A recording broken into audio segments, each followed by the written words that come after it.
ఏపీలో సార్వత్రిక ఎన్నికల ఫలితాల తర్వాత వైసీపీ నేతలకు గడ్డు పరిస్థితులు తప్పడం లేదు. ముఖ్యంగా వైసీపీ ప్రభుత్వ హయాంలో జగన్ను మెప్పించే క్రమంలో టీడీపీని దారుణంగా టార్గెట్ చేసిన నేతలకు ఇప్పుడు చుక్కలు కనిపిస్తున్నాయి.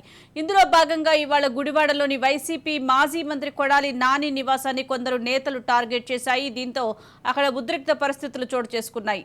ఎన్నికలకు ముందు ఓడిపోతే రాజకీయ సన్యాసం చేస్తారంటూ కొడాలి నాని సవాల్ విసిరిన నేపథ్యంలో ఎప్పుడు సన్యాసం చేస్తున్నామని నిరసనకారులు నినాదాలు చేశారు. మాట నిలబెట్టుకోవాలని డిమాండ్ చేశారు. నేతల ఉద్రిక్తతను అడ్డుకోవడానికి పోలీసులు ప్రయత్నాలు ముమ్మరం చేశారు.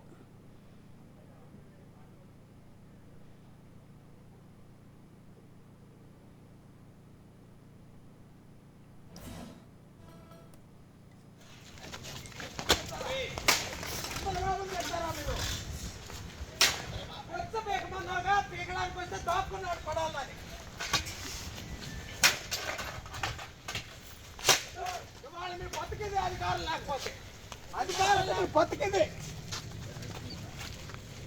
ఎవడొస్తాడో రండి ఏం పీకుతారన్నాగా. ఏపీలో సార్వత్రిక ఎన్నికల ఫలితాల తర్వాత వైసీపీ నేతలకు గడ్డు పరిస్థితులు తప్పడం లేదు. ముఖ్యంగా వైసీపీ ప్రభుత్వ హయాంలో జగన్ను మెప్పించే క్రమంలో టీడీపీని దారుణంగా టార్గెట్ చేసిన నేతలకు ఇప్పుడు చుక్కలు కనిపిస్తున్నాయి. ఇందులో భాగంగా ఇవాళ గుడివాడలో వైసీపీ మాజీ మంత్రి కొడాలి నాని నివాసాన్ని కొందరు నేతలు టార్గెట్ చేశాయి. దీంతో అక్కడ ఉద్రిక్త పరిస్థితులు కూడా చోటు చేసుకున్నాయి. ఎన్నికలకు ముందు ఓడిపోతే రాజకీయ సన్యాసం చేస్తానంటూ కొడాలి నాని సవాల్ విసిరిన నేపథ్యంలో ఎప్పుడు సన్యాసం చేస్తున్నామని నిరసనకారులు నినాదాలు చేశారు. మాట నిలబెట్టుకోవాలని డిమాండ్ చేశారు. నేతల ఉద్రిక్తతను అడ్డుకోవడానికి పోలీసులు కూడా ప్రయత్నాలు ముమ్మరం చేశారు.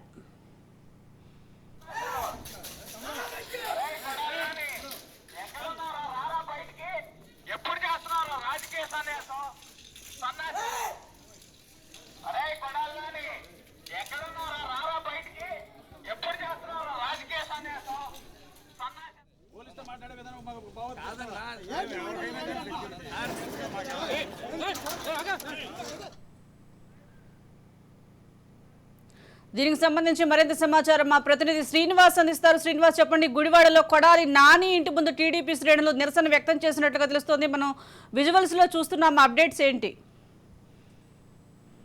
సుజాత, రాష్ట్ర వ్యాప్తంగా కూడా ఎన్నికలు ముగిసిన తర్వాత దాడుల పరంపర కొనసాగుతుందని చెప్పుకోవచ్చు. ప్రధానంగా మనం చూసినట్లయితే గుడివాడ నియోజకవర్గంలో 4 సార్లుగా ఎమ్మెల్యే చేసినటువంటి కొడాలి నాని గత మొదటి 2 టర్మ్ లో కూడా టీడీపీ నుంచి ఎమ్మెల్యేగా గెలిచారు. ఆ తర్వాత పార్టీ మారిన తర్వాత వైసీపీలో ఎమ్మెల్యేగా గెలిచారు. మన జరిగిన సార్వత్రిక ఎన్నికల్లో ఆయన ఓడిపోవడం జరిగింది. అయితే గతంలో ఆయన చేసినటువంటి కొన్ని కామెంట్స్ ని టీడీపీ నేతల్లో కొంచెం ఇబ్బందికరమైన మాటల ద్వారా ఇబ్బంది పడ్డారని చెప్పిన గతంలో చెప్పడం జరిగింది. దాన్ని దృష్టిలో పెట్టుకున్నటువంటి కొంతమంది టీడీపీ నేతలు ఈ రోజు కొడాలి నాని ఇంటిని ముట్టడించేందుకు ప్రయత్నం చేశారు. అక్కడ కోడిగుడ్లు రాళ్లతోనూ దాడి చేశారు అని చెప్పంటూ కూడా సమాచారం ఉంది. అంతేకాకుండా కొడాలి నాని ఇంటి వద్ద ఏర్పాటు చేసినటువంటి భారీ గేట్స్ ని దాటుకుని కొడాలి నాని ఇంటి మీదకి వెళ్ళేటువంటి ప్రయత్నం కూడా కొంతమంది యువత చేసినట్టు తెలుస్తుంది. వీళ్ళంతా కూడా టీడీపీకి సంబంధించినటువంటి టీడీపీ పార్టీకి సంబంధించినటువంటి తెలుగు యువతకు సంబంధించినటువంటి యువత అని కూడా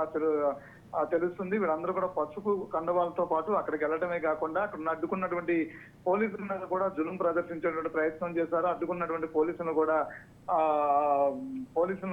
కొంత ర్యాష్ గా కూడా ప్రవర్తించినట్టు తెలుస్తుంది. అయితే రాష్ట్రంలో జరిగినటువంటి ఎన్నికల పరిణామంతో కూడా పూర్తిగా వైసీపీకి టీడీపీకి మధ్య నడిచినటువంటి గతంలో ఉన్నటువంటి ఏవైతే కొన్ని వివాదాలు ఉన్నాయి, వివాదాల నేపథ్యంలో కూడా ఇప్పుడు కక్షపూరితంగా వ్యవహరిస్తున్నారంటూ కూడా ఇటు వైసీపీ నేతలు చెప్తున్న పరిస్థితి ఉంది. నిన్నే గవర్నర్ కలిసినటువంటి వైసీపీ నేతలు కూడా గవర్నర్ వద్ద కూడా రాష్ట్రంలో దాడులు అరాచకాలు పెరిగిపోతున్న పరిస్థితి కనిపిస్తుంది. రాష్ట్రం రావణకాష్టం చేసేటువంటి పరిస్థితి కనిపిస్తుంది. ఎందుకంటే ఇప్పటికే కక్షపూరితమైనటువంటి రాజకీయాలు చేస్తున్నారు. ప్రభుత్వం ఏర్పాటు కాకముందే, ప్రమాణ స్వీకారాలు అవ్వకముందే ఏదైతే పోటీ చేసినటువంటి నేతలు ఎవరుతున్నారో, వైసీపీలో పోటీ చేసిన నేతలు ఎవరున్నారో వాళ్ళ మీద దాడులు చేసేటువంటి ప్రయత్నాలు జరుగుతున్నాయి. వీటిని అరికట్టాలంటూ కూడా గవర్నర్ కి వినతి పత్రం ఇవ్వడం కూడా జరిగింది. రాష్ట్రంలో అల్లర్లు జరగకుండా వైసీపీ నేతలు బయటకు వచ్చి వాళ్ళు బయట తిరిగేటువంటి పరిస్థితులు కూడా కనిపించట్లేదు. వాటికి అనుకూలంగా చర్యలు చేపట్టాలంటూ కూడా అడగడం జరిగింది. అయితే పోలీసులు ఎక్కడికక్కడే ఇప్పటికే రాష్ట్రంలో ఉన్నటువంటి చాలా పార్టీ ఆఫీసులు, వైసీపీ పార్టీ ఆఫీసుల దగ్గర కావచ్చు, వైసీపీ నేతలు ఇళ్ల వద్ద కావచ్చు, పూర్తి స్థాయిలో భారీ బందోబస్తు ఏర్పాటు చేసినప్పుడు కూడా కొంతమంది కొన్ని చోట్ల టీడీపీ యువత అత్యుత్సాహం చూపిస్తున్నారని చెప్పుకోవచ్చు. అందులో ప్రధానంగా చూసినట్లయితే కొడాలి నాని ఇంటి మీద ఈ రోజు దాడికి ఏదైతే ప్రయత్నం చేశారో ఇది కూడా కొంత అత్యుత్సాహంగానే చెప్పుకోవచ్చు. అయితే ఎన్నికలు ముగిసిన తర్వాత వచ్చేటువంటి ప్రభుత్వం ప్రజలకు సంబంధించినటువంటి ఏదైతే సంక్షేమ విషయంలో కావచ్చు, అదేవిధంగా అభివృద్ధి విషయంలో దృష్టి పెడుతుంది అనుకున్నటువంటి ప్రజలకి ఒక విధంగా తప్పుడు సంకేతాలు పంపిస్తున్నట్టు కూడా తెలుస్తుంది. ఎందుకంటే వైసీపీ ఓటమి తర్వాత ఎదుర్కొన్నటువంటి సంక్షోభంలో పెద్ద సంక్షోభం, వాళ్ళు ఎదుర్కొన్నటువంటి దాడులు అనే చెప్పుకోవచ్చు. ఇప్పటివరకు కూడా రాష్ట్రంలో ఎన్నికల వాతావరణంతో కూడా ప్రశాంతంగా జరిగినప్పుడు కూడా ఎన్నికలు ముగిసిన తర్వాత చాలా చోట్ల ఆ ప్రభుత్వ కార్యాలయాలు బోర్డులు తొలగించేటువంటి అంశం కావచ్చు. అదేవిధంగా మన చూసినటువంటి వైఎస్ఆర్ హెల్త్ యూనివర్సిటీ పేరు మార్చే క్రమంలో కూడా కౌంటింగ్ జరుగుతున్న నేపథ్యంలో కూడా వైఎస్ఆర్ హెల్త్ యూనివర్సిటీ దగ్గర ఆ పేరుని ధ్వంసం చేయడం కావచ్చు. చాలా చోట్ల ఆ ప్రభుత్వ కార్యాలయాలకు సంబంధించినటువంటి ఒక ఫోటోలు, జగన్మోహన్ రెడ్డి ఫోటోలు అంశాలు కావచ్చు, లేదంటే బోర్డులు అక్కడ ఏర్పాటు చేసినటువంటి బోర్డింగ్స్ విషయంలో కావచ్చు, ఇవన్నింటిలో కూడా పెద్ద ఎత్తున వివాదాలు నెలకొని ఉన్న పరిస్థితి కనిపిస్తుంది. అయితే ఓవరాల్ గా దీన్ని చూసినట్లయితే కనుక ప్రభుత్వం ఏర్పాటైన తర్వాత అఫీషియల్ గా గవర్నమెంట్ తొలగించాల్సిన వాటిని వీళ్ళే తొలగించడానికి కూడా వివాదాలకు దారి తీస్తున్న పరిస్థితి కనిపిస్తుంది. Right, thank you Srinivas.